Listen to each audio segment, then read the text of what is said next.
जैन साथियों, चलिए आज बिहार स्पेशल का 7वां क्लास देखते हैं। आज बिहार स्पेशल का हम लोग लेक्चर नंबर 7 देखने वाले हैं और आज की क्लास में हम लोग बिहार की कृषि प्रदेश को देखने वाले हैं। ठीक है, बिहार की कृषि को हम देखने वाले हैं। तो चलिए यहाँ से हम क्लास को स्टार्ट करते हैं। देखिए, सबसे पहले हम देखेंगे कृषि। देखिए, कृषि जो है बिहार में 74% जनसंख्या जो है वो कृषि पर निर्भर है। यानी कृषि या कृषि से संबंधित क्षेत्र कह सकते हो, यानी प्राथमिक क्षेत्र कह सकते हो। ठीक है, तो बिहार में जो है वो कृषि पर कितने परसेंट लोग आश्रित है? तो 74%। 74% जनसंख्या जो है वो कृषि कार्य में संलग्न है। और यहाँ पे एक चीज ध्यान रखना, बिहार पृथ्वी दिवस अलग से मनाते हैं। ठीक है, बिहार पृथ्वी दिवस आपको 9 अगस्त को मनाए जाते हैं, इसको भी आपको ध्यान रखना है। ठीक है, बिहार पृथ्वी दिवस 9 अगस्त को मनाते हैं। ठीक है, इसको ध्यान रखिएगा। देखिए, भूमि सुधार अधिनियम बिहार में पहली भूमि सुधार अधिनियम कब आया था? 1950 में आया था। फिर बटाईदारी अधिनियम 1957 में आया था। भूमि हकबंदी अधिनियम 1961 में आया था। भूमि सुधार आयोग का गठन 2006 में हुआ था। तो इस चीज को आप ध्यान रखिएगा। ठीक है, बिहार के संदर्भ में आपसे एग्जाम में पूछे जा सकते हैं, उसको ध्यान रखना है। भूमि सुधार अधिनियम 1950, बटाईदारी अधिनियम 1957, भूमि हकबंदी अधिनियम 1961, भूमि सुधार आयोग 2006 में गठन हुआ था। चलिए आगे बढ़ते हैं।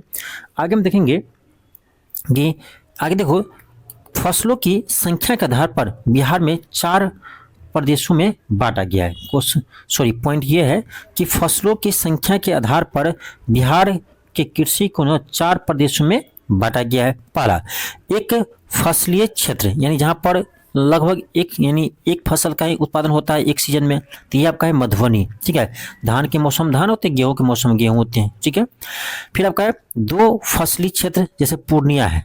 2 फसली क्षेत्र पूर्णिया, जैसे आपका चावल साथ में मक्का भी होते हैं, चावल के साथ में जूट भी होते हैं। ठीक है, तो 2 फसली क्षेत्र पूर्णिया है। 3 फसली क्षेत्र बिहार में सबसे अधिक प्रचलित है, जैसे जूट, खेसारी और गेहूं, इन सब की खेती एक साथ होती है 3 फसलीय क्षेत्र में। 4 फसलीय क्षेत्र भागलपुर है, जहां पर गेहूं, मक्का, दाल, गेहूं का उत्पादन किया जाता है। ठीक है, यहाँ से प्रश्न नहीं आएंगे। ठीक है, फिर भी आप थोड़ा समझ लीजिए। नेक्स्ट आपका है जैविक खेती। देखिए, जैविक खेती की बात करें तो जैविक खेती की शुरुआत बिहार में कब हुआ था? तो कृषि रोड मैप 3 में हुआ था। ठीक है, और इसको यानी कृषि रोड मैप 4 में भी रखा गया था।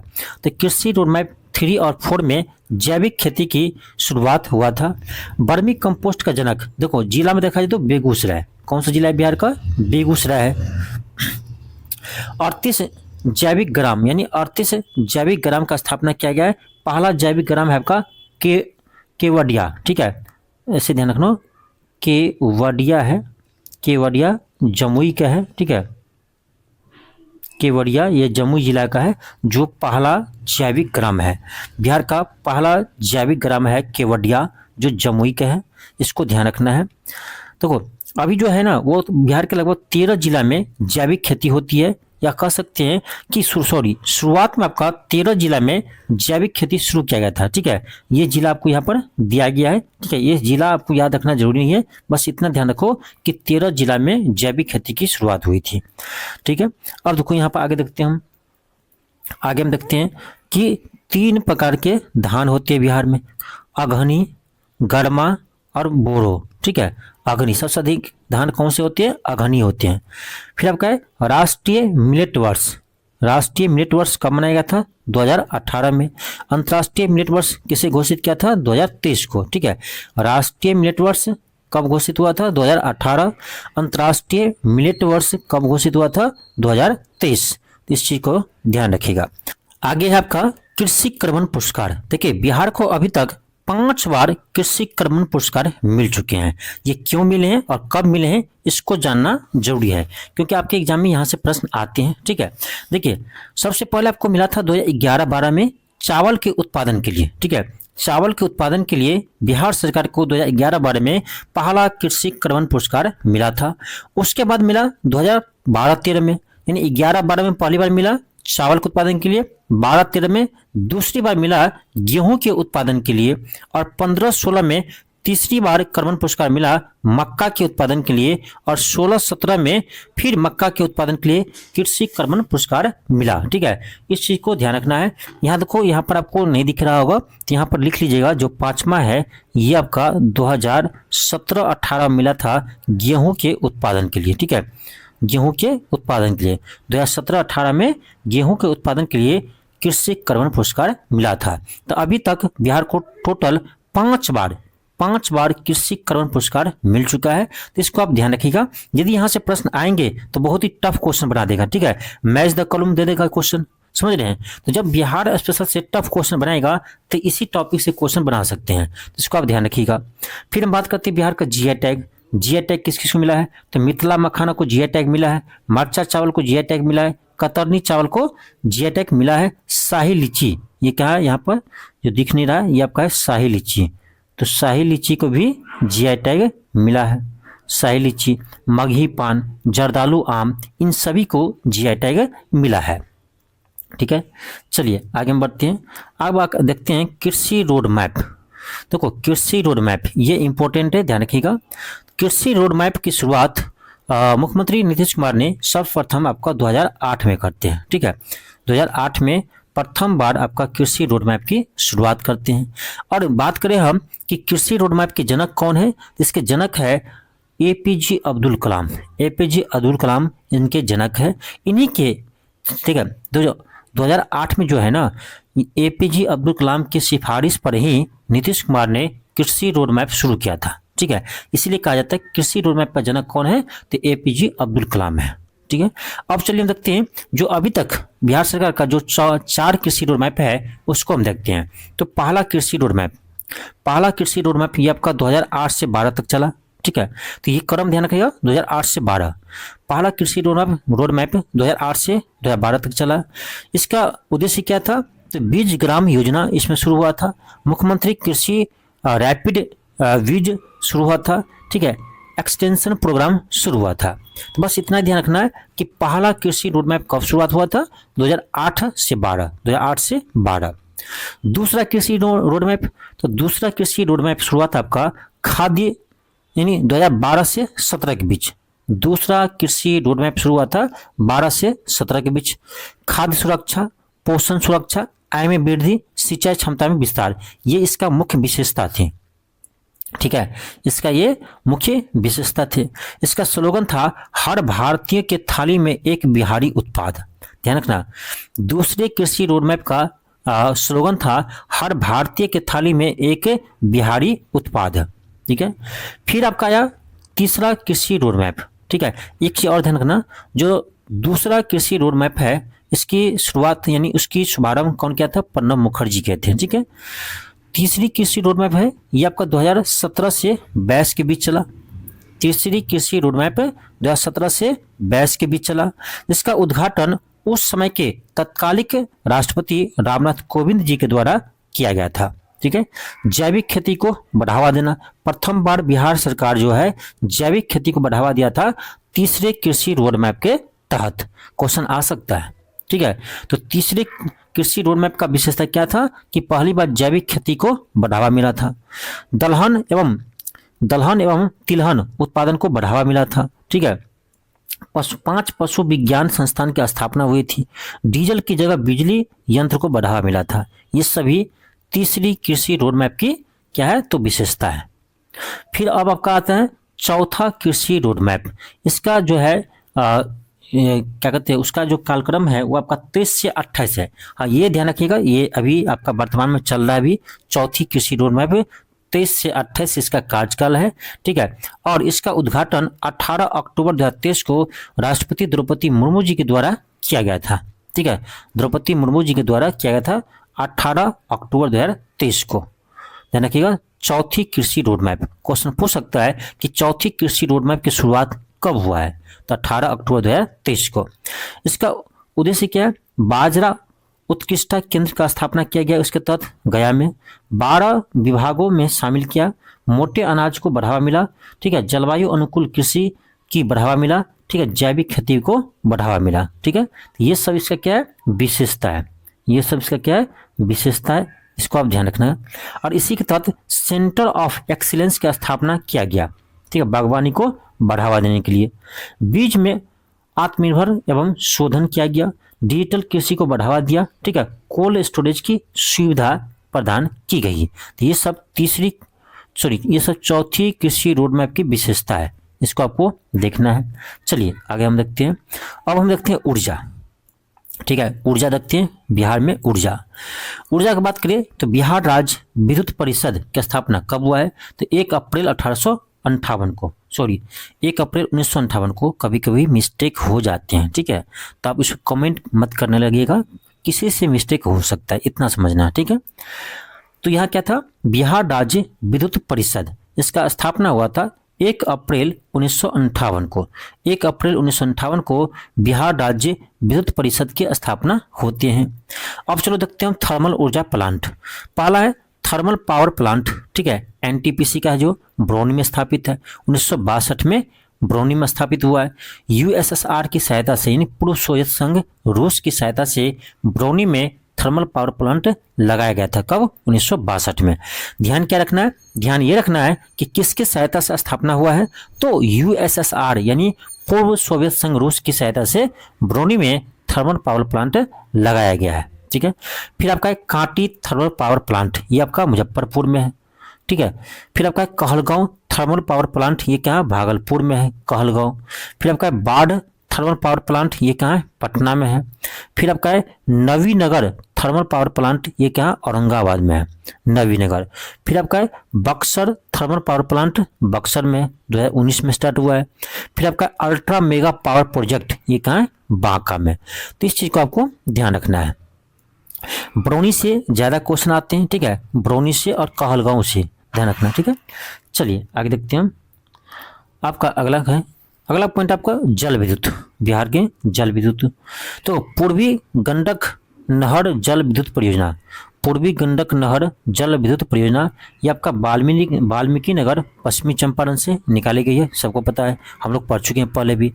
पूर्वी सोन लिंक नहर जल विद्युत परियोजना, ये आपका औरंगाबाद के बारून में है। फिर आपका है पश्चिमी सोन लिंक नहर जल विद्युत परियोजना, ये आपका रोहतास की डेहरी में है। फिर आपका कोसी जल विद्युत परियोजना, ये सुपौल बीरपुर जिला से निकाला गया, सुपौल बीरपुर जिला बोला गया, सुपौल जिला से, ठीक है। फिर आपका है कि आखल जल विद्युत परियोजना, ये आपका अरवल में है। डगमारा जल विद्युत परियोजना कोसी नदी पर बनाया गया है, ये इंपॉर्टेंट है, ये अभी नया है, ठीक है। आगे आपका है सोलर पावर प्लांट, तो यहां से क्वेश्चन आया भी था कि बिहार का पहला तैरता हुआ सोलर पावर प्लांट कहां स्थापित हुआ है? तो ये हुआ आपका दरभंगा के कदीराबाद में। और इस ऑप्शन में बीपीएससी ने कदीराबाद भी ऑप्शन दिया था, दरभंगा कदीराबाद, ठीक है। इसलिए इस लोकल जगह का नाम भी ध्यान रखिएगा। तो दरभंगा के कदीराबाद में बिहार का पहला तैरता हुआ सोलर पावर प्लांट स्थापित हुआ है। दूसरा तैरता हुआ सोलर पावर प्लांट कहाँ लगा है? तो सुपौल के राजपोखर में बिहार का दूसरा तैरता हुआ सोलर पावर प्लांट लगाया गया है। और तीसरा बिहार का सोलर पावर प्लांट कहाँ लगा है? तो भागलपुर के पीरपौंती में। और चौथा सोलर पावर प्लांट कहाँ लगा है? लखीसराय के कजरा में। ये इंपॉर्टेंट है क्योंकि ये आपका नया है, लखीसराय के कजरा में, तो ये इंपॉर्टेंट है, इसको आपको ध्यान रखना है। अब हम चलिए देखते हैं परिवहन। अब हम देखेंगे परिवहन। तो बिहार राज्य पथ परिवहन निगम की स्थापना कब हुआ है? तो 1959 हुआ है। क्योंकि ये सब भी याद रखना जरूरी है, क्योंकि आपके एग्जाम में कभी कभी पूछ देते हैं, ठीक है। तो ध्यान रखिएगा, बिहार राज्य पथ परिवहन निगम की स्थापना 1959 में होते हैं, इसको ध्यान रखना है, सबको पता है। तो सड़क परिवहन क्या है? आपका एनएच आते हैं, राष्ट्रीय राजमार्ग एनएच, ठीक है। तो ये डाटा जो है ना, ये डाटा अभी आप याद नहीं रखिएगा, अभी नया आर्थिक सर्वेक्षण आएगा बिहार सरकार का, ठीक है। तो जब हम नया आर्थिक सर्वेक्षण पढ़ाएंगे तो उसमें जो डाटा बताएंगे ना, उस डाटा को याद रखिएगा। फिलहाल इस डाटा को आप याद नहीं रखिएगा, क्योंकि प्रत्येक आर्थिक सर्वेक्षण के बाद ये डाटा चेंज हो जाता है, इसीलिए कहेंगे ये डाटा जो ये लिखा हुआ है उसको मत याद कीजिए। अभी नया जो आर्थिक सर्वेक्षण आएगा बिहार का, मैं उसमें पढ़ाऊंगा, तब उस डाटा को आप याद रखिएगा, ठीक है। चलिए आगे देखते हैं। सबसे छोटा एनएच, बिहार का सबसे छोटा एनएच, ये आपका एनएच 727। और सबसे बड़ा एनएच है NH31, ये क्वेश्चन आया हुआ है। बिहार का सबसे बड़ा NH कौन है? नेशनल हाईवे, तो NH31 है, NH31 है। और बात करें बिहार में सबसे अधिक NH कहाँ पर है? तो ये आपका पटना, उसके बाद मधुबनी, उसके बाद मुजफ्फरपुर। यानी देखो बात करें NH का तो सबसे अधिक पटना में है, उसके बाद NH की लंबाई दूसरे स्थान पर आपका मधुबनी का है, और तीसरे स्थान पर आपका आता है मुजफ्फरपुर। इसको ध्यान रखिएगा। फिर आपका है SH यानी राज्य राजमार्ग, राज्य राजमार्ग, स्टेट हाईवे, स्टेट हाईवे। फिर इस डाटा को नहीं याद रखना है। स्टेट हाईवे देखें तो सबसे अधिक गया में है, उसके बाद दरभंगा में है। सबसे अधिक स्टेट हाईवे बिहार में कहाँ पर है? तो गया जिला में है, ठीक है। सेकेंड स्थान पर गया में है, सॉरी दरभंगा में है। और बात करें सबसे कम स्टेट हाईवे किस जिला में है? ये आपका शिवहर जिला में, शिवहर जिला में स्टेट हाईवे सबसे कम है, ठीक है। शिवहर जिला में स्टेट हाईवे सबसे कम है, इस चीज़ को ध्यान रखना है। फिर बात करें जिला सड़क, ठीक है, जिला सड़क, तो ये भी डाटा नहीं रखना है। ये सब डाटा याद नहीं रखना है क्योंकि प्रत्येक आर्थिक सर्वेक्षण के बाद चेंज होता है, तो नया आर्थिक सर्वेक्षण हम आपको करवाएंगे, तब याद रखना है। तो बात करें जिला सड़क, तो जिला सड़क सबसे अधिक आपका पटना में, इससे कम गया में है। नेक्स्ट आपका है उड़ान योजना के तहत राज्य के 4 जिले शामिल। इसको भी आप अब मत याद रखिए, ठीक है, क्योंकि केंद्र का फिर नया बजट आएगा, नया आर्थिक सर्वेक्षण आएगा, तो उसमें फिर आपका इसमें जोड़ा जाएगा, ठीक है। तो ये सब आपको परमानेंट याद नहीं रखना है, समझिए बात को। ये सब प्रत्येक आर्थिक सर्वेक्षण के बाद बदलता है, इसीलिए आर्थिक सर्वेक्षण पढ़ाएंगे तो उसको याद रखिएगा। चलिए आगे हम देखते हैं। फिर आपका है रेल परिवहन। तो बिहार में बात करें रेल परिवहन की शुरुआत कब हुआ था? तो 1860 में। इस चीज़ को ध्यान रखना है। बिहार में रेल परिवहन की शुरुआत कब होते हैं? तो 1860 में होते हैं। फिर यहाँ क्या है? टोटल लेंथ, इसको भी ध्यान नहीं रखना है क्योंकि ये सब डाटा आर्थिक सर्वेक्षण के बाद चेंज हो जाता है। प्रत्येक ईयर आर्थिक सर्वेक्षण के बाद ये चेंज हो जाता है, इस डाटा को याद नहीं रखना, समझिए बात को। तो रेल परिवहन बिहार में प्रथम बार शुरुआत कब हुआ था? 1860 में हुआ था। दानापुर रेलवे डिवीजन है, समस्तीपुर रेलवे डिवीजन है, सोनपुर रेलवे डिवीजन है, कटिहार रेलवे डिवीजन है। तो ध्यान रखना, दानापुर, समस्तीपुर, सोनपुर जो रेलवे डिवीजन है, ये सभी आपका आते हैं किसमें? पूर्व मध्य रेलवे में आते हैं, ठीक है। पूर्व मध्य रेलवे जोन में आते हैं कौन कौन? Danapur railway division, Samastipur railway division और सोनपुर रेलवे डिवीजन। ये सभी पूर्व मध्य रेलवे जोन में आते हैं, जिसके मुख्यालय हाजीपुर है, ठीक है। तो याद रखना, पूर्व मध्य रेलवे की जोन की मुख्यालय कहाँ है? हाजीपुर है, ठीक है। फिर आपका आता है कटिहार रेलवे डिवीजन।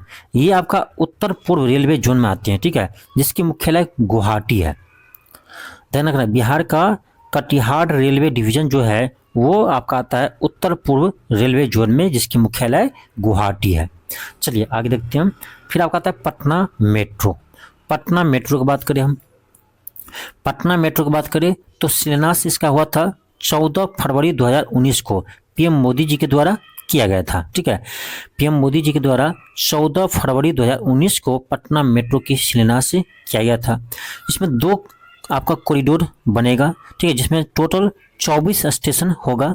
इसमें आपका ईस्ट वेस्ट कॉरिडोर है, दानापुर टू मीठापुर, और आपका नॉर्थ साउथ कॉरिडोर है, पटना स्टेशन टू गांधी मैदान, ठीक है।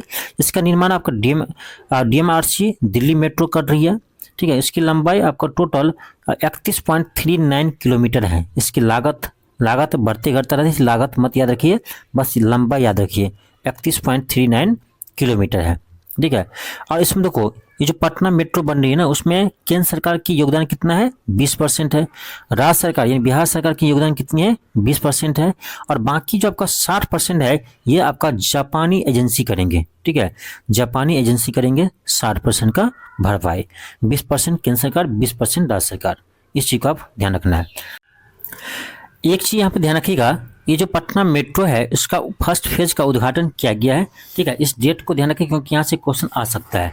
तो पटना मेट्रो का जो फर्स्ट फेज है इसका उद्घाटन 6 अक्टूबर 2025 को, ठीक है, 6 अक्टूबर 2025 को मुख्यमंत्री नीतीश कुमार के द्वारा किया गया था। इसको आपको ध्यान रखना है, ठीक है। मुख्यमंत्री नीतीश कुमार के द्वारा 6 अक्टूबर 2025 को पटना मेट्रो की प्रथम फेज की शुरुआत किया गया है। चलिए हम आगे बढ़ेंगे, आगे हम बढ़ते हैं। अब आपका है जल परिवहन। क्या है बिहार में जल परिवहन? तो बात करें जल परिवहन का तो NW1, ठीक है, यानी राष्ट्रीय जलमार्ग 1। राष्ट्रीय जलमार्ग 1 ये आपका इलाहाबाद टू हल्दिया जाती है। इलाहाबाद से हल्दिया जाती है आपका राष्ट्रीय जलमार्ग 1, ठीक है, जिसकी लंबाई 1620 किलोमीटर है और बिहार में इसकी लंबाई 445 किलोमीटर है, ठीक है, और ये 1986 में ही बना था।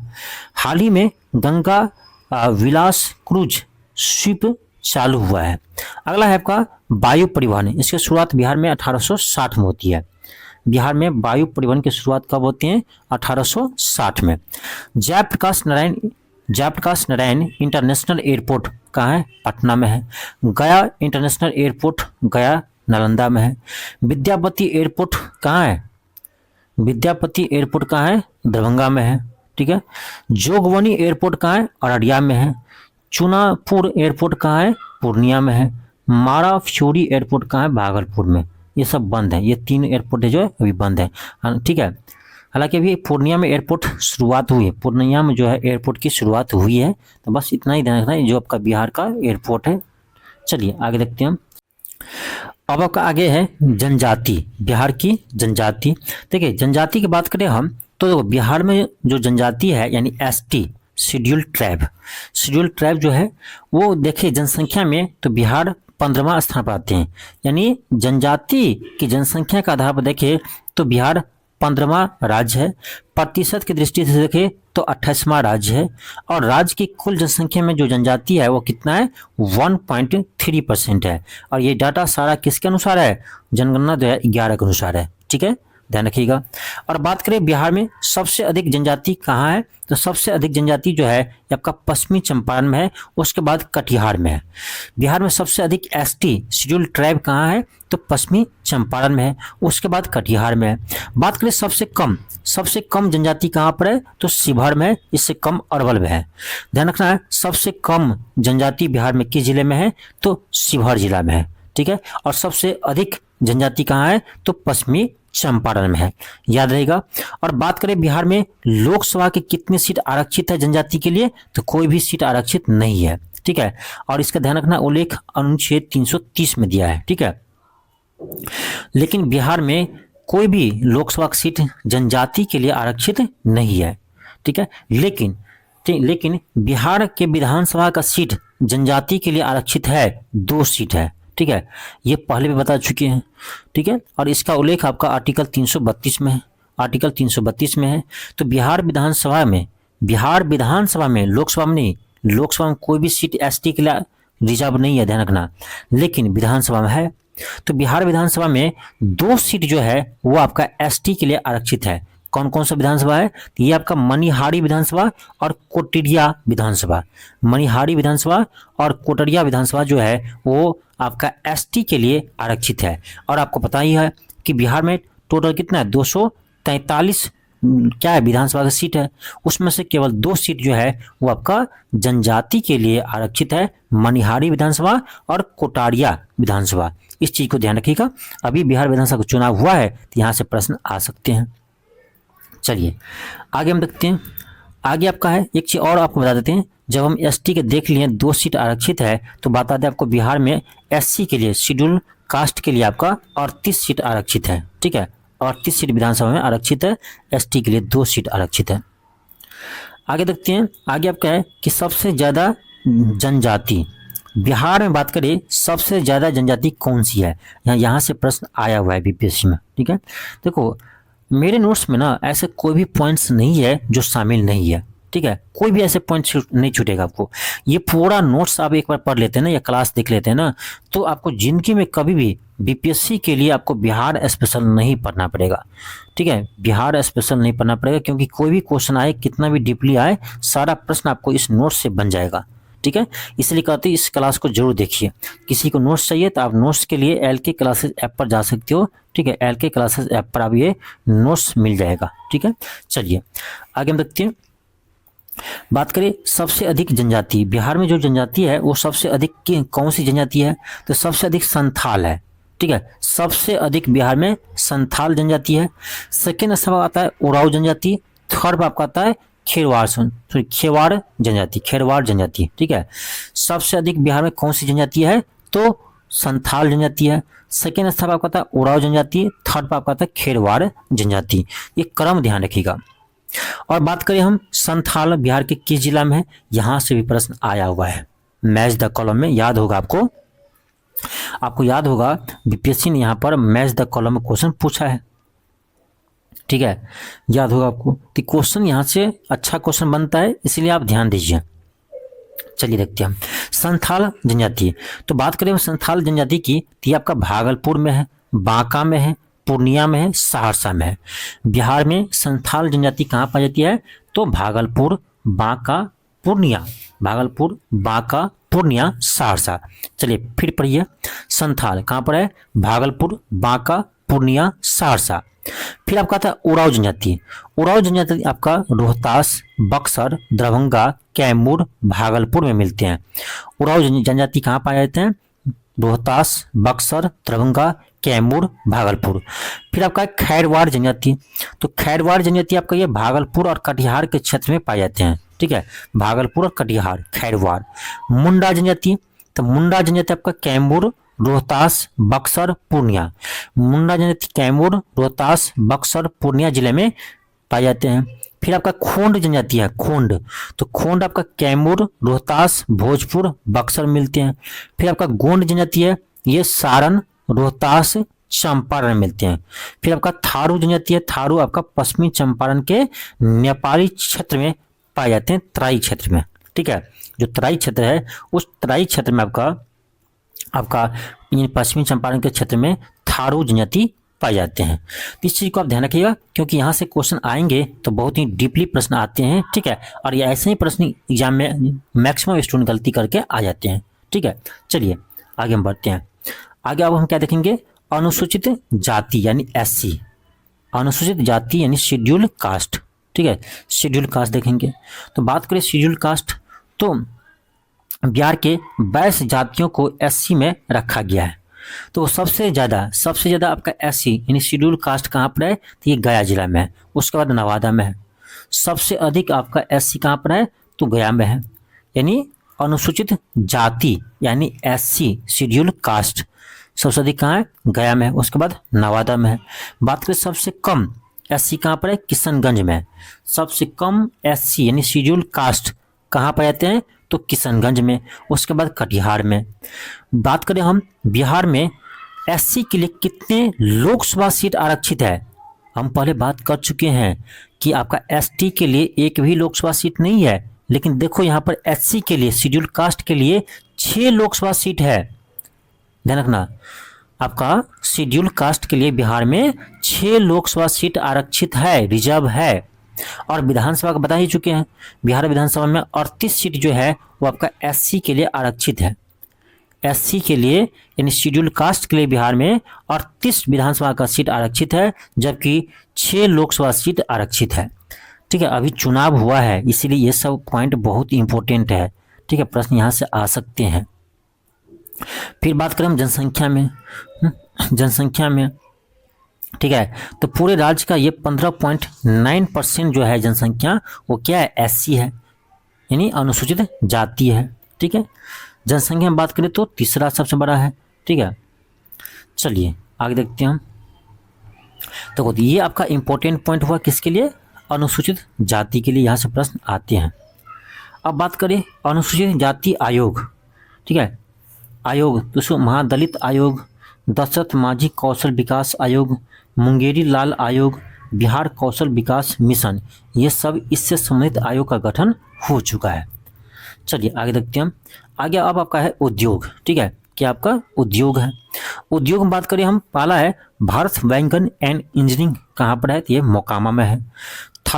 थर्मल पावर स्टेशन कहाँ है, बरौनी में है। उर्वरक उद्योग कहाँ पर है, बरौनी में है। ये सभी केंद्र सरकार द्वारा स्थापित हुआ है, ठीक है, ये सभी जो तीनों है ये केंद्र सरकार द्वारा स्थापित हुआ है। Bharat wagon and engineering limited कहाँ पर है, मोकामा में है। थर्मल पावर प्लांट कहाँ पर है, तो आपका बरौनी में है। उर्वरक उद्योग कहाँ है, बरौनी में है। बंदूक कारखाना कहाँ पर है, मुंगेर में। बंदूक कहाँ पर है? मुंगेर में है। सिगरेट कारखाना कहाँ पर है? मुंगेर में है। अब देखो दोनों खराब वाला चीज कहाँ है? मुंगेर में। सिगरेट भी हानिकारक है, बंदूक भी हानिकारक है, समझ रहे हो ना? तो ध्यान रखना, खराब दोनों करता है, तो मुंगेर और ये मुंगेर में दोनों चीज है, बंदूक कारखाना और सिगरेट कारखाना। जूट उद्योग कहाँ है? पूर्णिया कटिहार में। ये प्रश्न आया हुआ है एग्जाम में। जूट उद्योग बिहार में कहाँ है? पूर्णिया कटिहार में। दिया सलाई उद्योग कहाँ पर है? बिहार में कटिहार में। दिया सलाई उद्योग कहाँ है? कटिहार में। दिया सलाई उद्योग कहाँ है? कटिहार में। जूट उद्योग कहाँ है? पूर्णिया कटिहार में। ठीक है, ये सब याद करने वाला चीज है, याद रखना ही पड़ेगा आपको। ठीक है, चलिए आगे देखते हैं हम। आगे आपका है सीमेंट उद्योग, इंपॉर्टेंट है। सीमेंट उद्योग फेमस भी है डालमिया नगर रोहतास। ठीक है, बिहार का डालमिया नगर रोहतास जो है वो सीमेंट उत्पादन के लिए फेमस है। ठीक है, अब बंजारी जो है वो पहला उद्योग है, पहला उद्योग है सीमेंट का। पटाखा उद्योग कहाँ है? पटना में है। बिहार स्टेट एक्सक्यूटर्स लिमिटेड उद्योग कहाँ है? फतुहा में। रेशम उद्योग कहाँ है? भागलपुर में। फ्लाईवुड उद्योग कहाँ है? हाजीपुर वैशाली में। कागज उद्योग कहाँ है? समस्तीपुर दरभंगा डालमिया नगर में। समस्तीपुर दरभंगा डालमिया नगर में कागज उद्योग है। सूती वस्त्र उद्योग कहाँ पर है? गया में है। फुलवार शरीफ पटना में है, भागलपुर में है। चमड़ा उद्योग कहाँ है या जूता उद्योग कहाँ है? मोकामा में है। समझ रहे हैं, जूता उद्योग या चमड़ा उद्योग कहाँ है? मोकामा में है। फिर आपका खनन उद्योग, तो खनन उद्योग कहाँ पर है? औरंगाबाद में। सिंदूर उद्योग कहाँ है? लखीसराय में। डेयरी उद्योग कहाँ है? पटना में। शराब कारखाना कहाँ है? मोकामा, लौरिया, मीरगंज, मधुबनी में। नैलॉन उद्योग कहाँ है? मुंगेर में। दवा कारखाना कहाँ है? हाजीपुर में। अभी बिहार में शराब बंद है तो ये कारखाना भी बंद होगा। ठीक है, नैलॉन उद्योग कहाँ है? मुंगेर में है। दवा कारखाना कहाँ है? हाजीपुर में है। चलिए आगे देखते हैं हम। आगे आपका pirates phosphate and chemical limited कहाँ पर है? अमझौर रोहतास में है। चाय उद्योग कहाँ है? किशनगंज में है। चलिए आगे देखते हैं। आगे आपका है कत्था उद्योग कहाँ है? बेतिया गया में। रेल इंजन कारखाना कहाँ है? मधेपुरा में है। रेल इंजन कारखाना कहाँ है? मधेपुरा में है। रेल पहिया कारखाना कहाँ है? वेला छपरा में है। मालगाड़ी डिब्बा कारखाना कहाँ है? नालंदा में है। रेल वर्कशॉप कारखाना कहाँ है? जमालपुर मुंगेर में है। पेप्सी कारखाना कहाँ है? बेगूसराय में है। कांच उद्योग कहाँ है? दरभंगा, पटना, भागलपुर में है। बटन उद्योग कहाँ है? मेहसी, पूर्वी चंपारण में है। तो ये आपका कुछ इंपॉर्टेंट उद्योग है जिसको आपको याद रखना है। ठीक है, इन सबको क्या करना है? आपको याद रखना है, कुछ आपका इंपॉर्टेंट है। ठीक है, आगे देखते हैं आगे क्या आपका। ठीक है, चलिए आगे हम अगले क्लास में देखेंगे। ठीक है, थोड़ा छोटा छोटा क्लास करवाएंगे, ठीक है, जिससे आपको याद होती जाए। एक बार ज़्यादा क्लास करवा देंगे, ज़्यादा पढ़ा देंगे तो फिर आपको समझ में नहीं आएगा, इसलिए छोटा छोटा लेक्चर लेकर आएंगे इसी तरह से, और आपको ये क्लास रेगुलर चलेगा इसी टाइम में। ठीक है, चलिए मिलते हैं इस क्लास में। थैंक यू, धन्यवाद।